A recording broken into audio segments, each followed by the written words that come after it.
Hey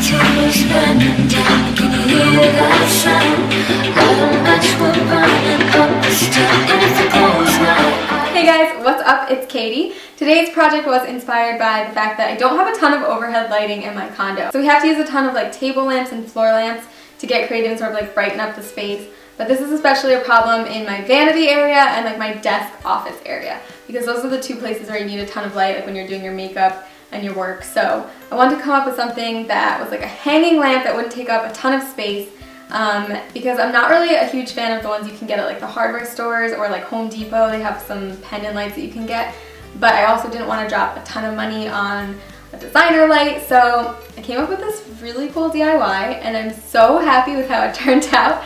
And also it brought me back totally to the days when I used to make friendship bracelets. You will see why. And if you used to make friendship bracelets, you will love this project. So yeah, let's get into the video. So I picked up this Make a Lamp socket kit at Home Depot, and I will link the exact one that I used down below. But you can also get them at IKEA that are pre-wired, so I will link that as well.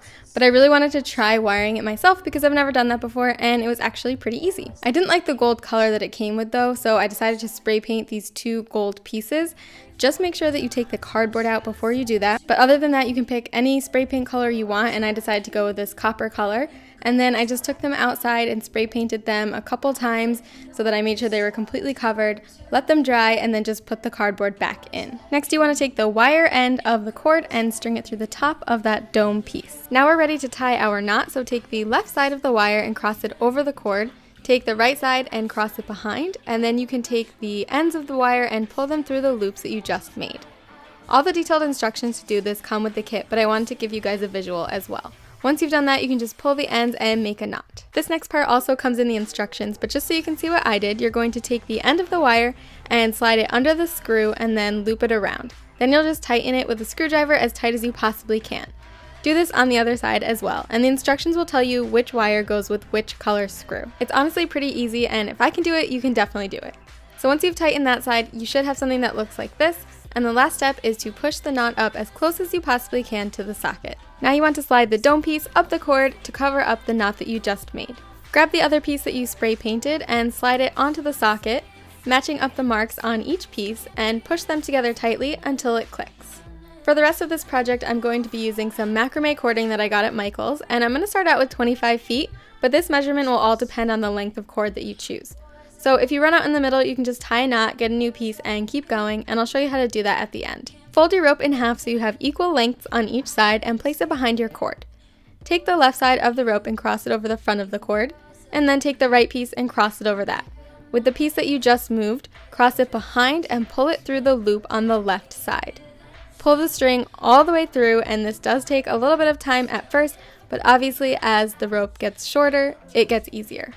Then you can just pull both sides into a knot. So again, it's taking the left side and crossing it over the front of the cord, take the right piece and cross it over that, and then take that same piece and push it through the back and through that loop, pulling all the string out and pulling both sides tight into a knot.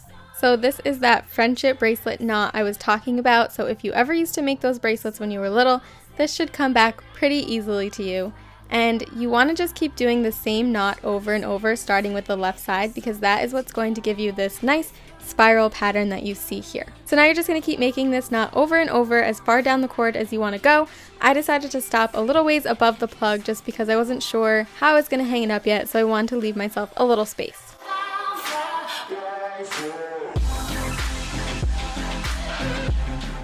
Once you get to your stopping point, you can just take some hot glue and glue the loose ends of the rope onto the bottom of the last knot that you made. Once you've done that and it's secure, you can just take your scissors and snip off those loose ends on the side. The last thing to do is just to add your light bulb, and I chose this sort of vintage looking bulb because it kind of fit the look I was going for. But other than that, you can just screw it into the socket and hang it up wherever you want.